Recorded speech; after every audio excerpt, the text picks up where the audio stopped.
Good morning बच्चों, मैं चंद्रशेखर एग्जाम4 के ऑनलाइन प्लेटफॉर्म में आपका स्वागत करता हूं।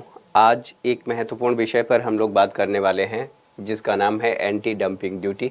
दरअसल ये बिजनेस स्टैंडर्ड में ये खबर प्रकाशित हुई है। ये किससे संबंधित है तो इकोनॉमी से आप जोड़ करके देखेंगे, विश्व व्यापार से देखेंगे, वैश्विक व्यापार या अंतर्राष्ट्रीय व्यापार से जोड़ करके देखेंगे। हुआ क्या है, India imposed anti-dumping duty on 5 Chinese goods for 5 years।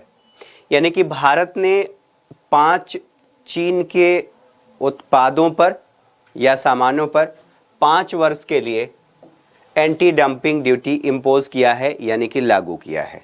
अब देखते हैं इससे संबंधित बातें क्या हैं। हमारे लिए सबसे महत्वपूर्ण बात यह है कि एंटी डंपिंग ड्यूटी क्या है, इसे कौन इम्पोज करता है और इसको लेकर के क्या क्या कौन कौन से आंकड़े हमारे सामने मौजूद हैं। तो कॉन्टेक्स्ट की बात करेंगे। सबसे पहले कॉन्टेक्स्ट क्या है, ठीक है, यानी कि चर्चा में क्यों है या ये संदर्भ क्या है। तो भारत चीनी उत्पाद पर एंटी डंपिंग ड्यूटी लगाया है, ये मैं आप लोगों को बता चुका हूं। कुल 5 उत्पादों पर 5 वर्ष के लिए एंटी डंपिंग ड्यूटी भारत के द्वारा लगाया गया है। इसकी जानकारी अगर पूछा जाए कि जानकारी किसने दिया है तो व्यापार उपचार महानिदेशालय, जिसे DGTR संक्षेप में कहते हैं, इन्होंने इसकी जानकारी दी कि भारत ने, ठीक है, भारत 5 वर्षों के लिए 5 उत्पादों पर, ठीक है, उत्पादों पर एंटी डंपिंग ड्यूटी लगाया है। अब इसमें कौन कौन से उत्पाद शामिल हैं तो सबसे महत्वपूर्ण उत्पादों में शामिल है एल्यूमिनियम और रासायनिक, एल्यूमिनियम की वस्तुएं और रासायनिक वस्तुएं इसमें शामिल हैं। ठीक है, यहां तक बातें क्लियर होने के बाद अब बात करते हैं कि इसका कारण क्या है। तो कारण उत्पादों का भारतीय बाजार में सामान्य मूल्य से कम कीमत पर निर्यात किया जाना या निर्यात करना। जैसे कोई भी देश क्या करता है, कोई भी देश, यहाँ पर हम खास करके चीन की ही बात करते हैं, तो चीन अपने घरेलू बाजार में निर्मित, यानी कि चीन में निर्मित वस्तुओं को सामान्य मूल्य से, अगर मान लें कि किसी वस्तु की कीमत 100 रुपये है तो इसे 100 रुपये में न इसका उत्पादन लागत हम कह सकते हैं, उत्पादन लागत जिसे फैक्ट्री कॉस्ट भी कहते हैं, ठीक है, उत्पादन लागत उसका टोटल 100 रुपये है। 100 रुपये के बाद कोई भी देश या कोई भी उत्पादक उस पर कुछ शुल्क लेता है, क्योंकि उसने उसका विनिर्माण किया है या उसका उत्पादन किया है। तो अगर इसका 110 रुपये होता है टोटल, तो 110 रुपये इसका बाजार मूल्य होगा और 110 रुपये बाजार मूल्य हो रहा है, उसके बावजूद भी ये देश क्या कर रहा है, 80 रुपये में इसका निर्यात कर रहा है। ठीक है, यानी कि 30 रुपये का यहाँ 30 रुपये की कमी, ठीक है, 30 रुपये की कमी देखने को मिल रही है। तो 30 रुपये कम मूल्य पर, वो सामान्य से कम मूल्य पर निर्यात कर रहा है। अब यहाँ पर हो सकता है कि उसने अपने घरेलू स्तर पर कंपनियों को, जो उत्पादक कंपनियां हैं, उनको सब्सिडी दिया हो। अभी ये हमारा विषय नहीं है। फिलहाल सामान्य मूल्य से कम कीमत पर वो निर्यात कर रहा है, घरेलू बाजार को नुकसान हो रहा है। अब जाहिर सी बात है कि सामान्य मूल्य से अगर भारत में यही वस्तु, जैसे एक मार्कर की हम बात करें, मार्कर, ये मार्कर हम जो यूज कर रहे हैं, इस मार्कर की कीमत भारत के बाजार में, अगर भारत में कोई निर्माता है वो बना रहा है, तो उसकी भी कीमत 100 रुपये है, प्लस वो जो टोटल उसकी लागत है 100 रुपये आ रही है। 100 रुपये के बाद उसने 10 रुपये अपना चार्ज लिया, 110 रुपये की ये वस्तु हो गई और 110 रुपये की कीमत ये भारतीय बाजार में भी निर्मित वस्तु की है। लेकिन भारतीय बाजार की मूल्य की अपेक्षा चीन में निर्मित वस्तुएं सस्ती हो रही हैं, सस्ती निर्यात की जा रही हैं। इसका मतलब ये है कि सामान्य मूल्य से कम कीमत पर उसका भारत में निर्यात किया जा रहा है। तो सामान्य मूल्य से कम कीमत पर यदि भारत में निर्यात किया जाएगा तो उसका सबसे बड़ा नुकसान ये होगा कि भारत की जो घरेलू कंपनियां हैं वो प्रतिस्पर्धा से बाहर हो जाएंगी। सस्ती वस्तुएं लोग ज़्यादा खरीदना पसंद करेंगे, सस्ती और गुणवत्तापूर्ण वस्तुएं ज़्यादा खरीदना पसंद करेंगे। तो जो घरेलू कंपनियां हैं वो कंपनियां प्रतिस्पर्धा से बाहर हो जाएंगी, उनका बाजार प्रभावित होगा।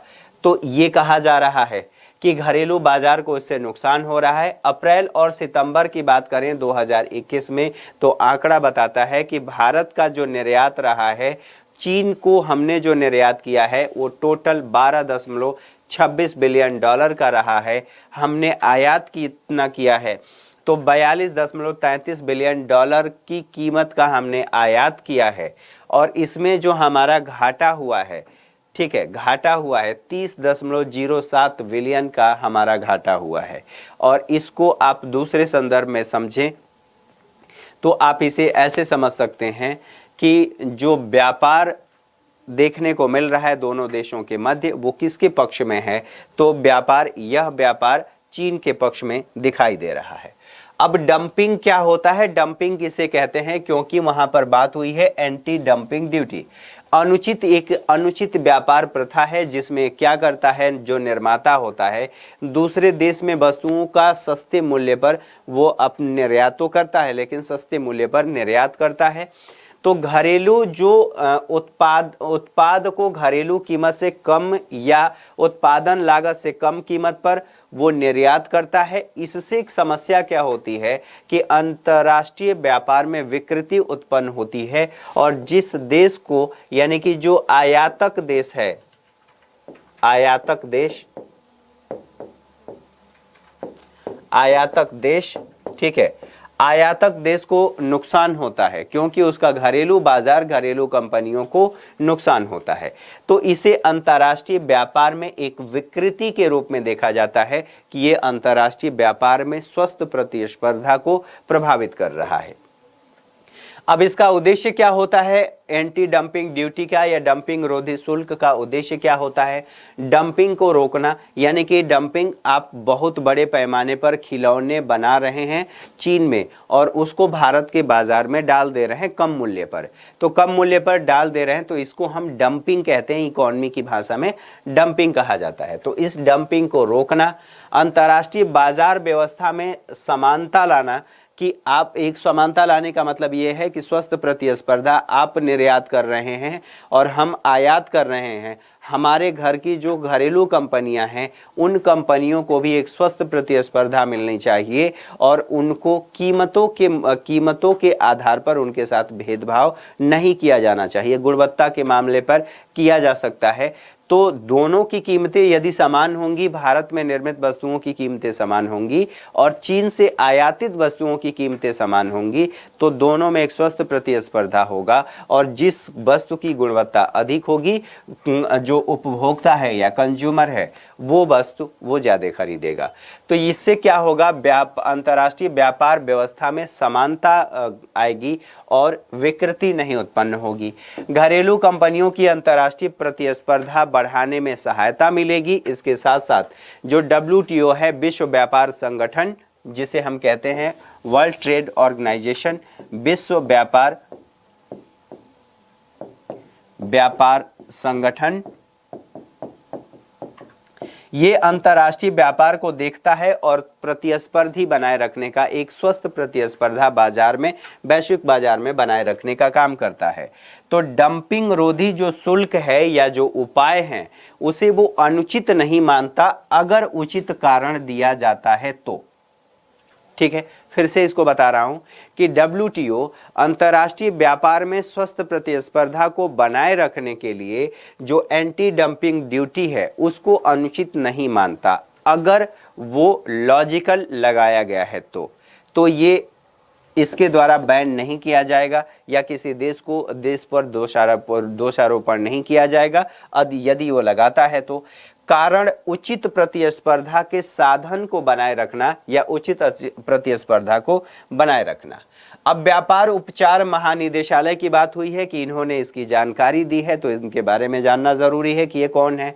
तो ये भैया वाणिज्य एवं उद्योग मंत्रालय के अंतर्गत सर्वोच्च राष्ट्रीय प्राधिकरण है। इनका कार्य क्या होता है कि व्यापार सुधारात्मक उपायों को लागू करना, यानी कि व्यापार में जो सुधार लागू हो सकते हैं उन सुधारों को लागू करना।